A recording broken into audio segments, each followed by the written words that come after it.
As U.S. President Donald Trump continues to threaten Iran's leadership, saying that the United States has amassed a gigantic force here in this region ready for military strikes against Iran, Iran's leadership remains defiant. I was able to speak with the Speaker of Iranian Parliament, who tells me any attack on Iran would lead to a protracted war.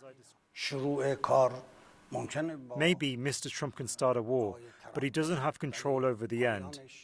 Now, President Trump's threats against Iran come in the wake of those massive protests that unfolded here in Tehran and other major cities and even towns and villages across the country in the early part of January. The Iranian leadership acknowledges that thousands of people, most of them civilians, were killed in those protests. The U.S., opposition groups, and many of America's allies hold Iran's security forces responsible for those killings, while the Iranians claim the protests were infiltrated by what they call outside groups. In any case, the Speaker of Iran's parliament told me Iran is still willing to negotiate with the United States, but not under duress. For Flightkin, CNN, Tehran.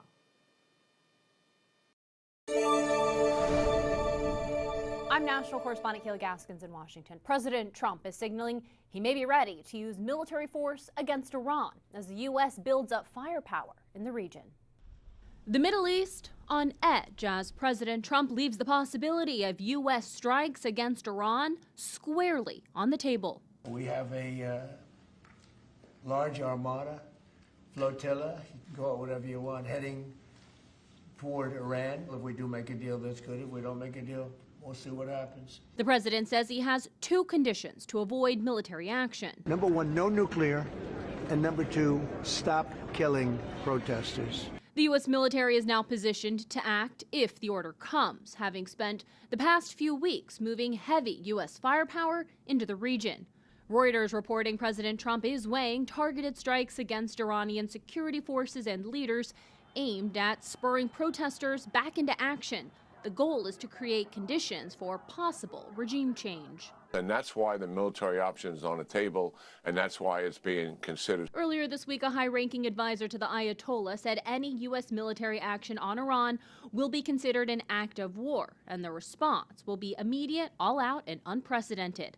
On Friday, though, Iran's foreign minister striking a more diplomatic tone. The Islamic Republic of Iran is ready to re-enter the nuclear negotiations. All of this comes as Iran faces its most serious internal pressure in years, widespread protests, a deepening economic crisis, and growing international isolation. Would you say this is the weakest the regime has been since the revolution? No question about that. We spoke with Sima Shine, a former head of research for Israel's intelligence agency Mossad, who says the U.S. may see a rare window of opportunity. There are more chances that there will be a strike than that there will not be. But regional politics could complicate the calculus. The Gulf states Trump has dedicated so much diplomatic energy to do not support military action. Senior defense and intelligence officials from Israel and Saudi Arabia were in Washington Thursday and Friday, meeting with administration officials as the White House weighs its next move.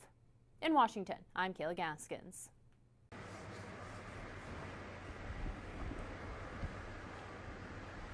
How do you go, Mr. President? A big day.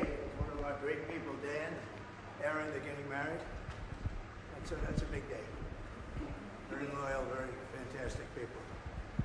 Sir, on Iran, the Supreme Leader today said that U.S. attack could spark a regional war. Do you have any response to that, sir? Why wouldn't he say that? Of course you're going to say that, but we have the biggest, most powerful ships in the world over there, very close, a couple of days, and hopefully we'll make a deal. If we don't make a deal, then we'll find out whether or not he was right. Mr. President, on Texas, a Democrat won your special election in an area that you had won by 17 points. What is your reaction to that? I don't know. I didn't hear about it. Somebody ran where? In Texas, a special election for legislative The 9th state Senate seat. I'm not involved in that. That's a local Texas race. Did you endorse the Republican? You mean I won by 17 You did. and this person lost? And Things like that happen. Does it worry you about the Well, you don't midterms? know whether or not it's transferable. You know, I'm not on the ballot, so you don't know whether or not it's transferable. But, you know, you put the Democrats in, you'll end up with open borders again. You'll end up with crime all over the place. We have no crime anymore. And, I mean, think of it. The country has the lowest crime it's had in 125 years. in recorded history. The year 1900, that's a long time ago. So it's very good. No, I don't know anything about it. I didn't know. I mean, I know there's a race going there. And it's too bad. What can I say? I have nothing to do with it. Yeah. Sir, what do you want out of a Cuba deal? Well, Cuba's a failing nation. It has been for a long time. But now it doesn't have Venezuela to prop it up. So we're talking to the people from Cuba, the highest people in Cuba. We'll see what happens. I want the people that came here that were horribly treated by Cuba to be taken care of, to be able to go back and do what they have to do. You know, they have their family there. They haven't been able to see them in years, many, many years. So I think we're going to make a deal with Cuba. President Trump, back to Texas. It's in bad shape. Cuba's in bad shape. Cuba has a humanitarian problem. Do you have any plans to endorse in that Senate race? Has your mind Which changed Senate at all? race? In Texas, the GOP primary. I'm giving it very serious thought. You know, my problem is I'm friendly with all of them. Those are the hard ones. I like all of them, all three. But you'll be seeing soon. Okay? They say whoever I endorse wins. That's probably right. Do you support all federal Border Patrol agents and ICE wearing body cams? We'll be talking about that in the near future. Okay? But you saw my note that I put out yesterday. That was pretty, I think it was pretty conclusive.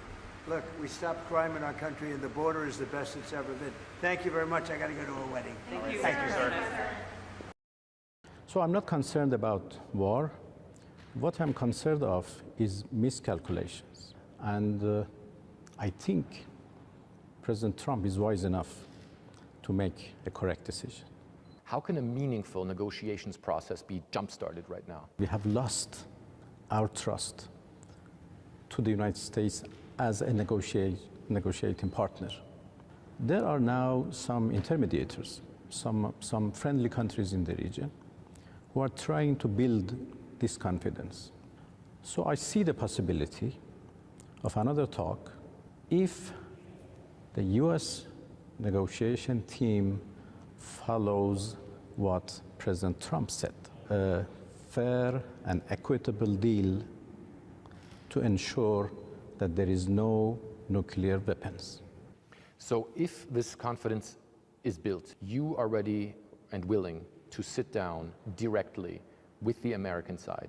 No, the question of directly and indirectly is something else. That is the form of negotiation. And we have to. But that's what they say they want. That. Yes, but we have to take care of the substance of negotiation, and that is more important. President Trump says that negotiations are already going on. Would you say that these talks that are going on right now are fruitful? So far, yes, fruitful. Things like enrichment, things like ballistic missiles, things like proxy forces in the region. Is that completely out of the question for you, or is that something you could at least talk about? President Trump said no nuclear weapons, and we fully agree with that. That could be a very good deal. Of course, in return, we expect sanction lifting. So that deal is possible.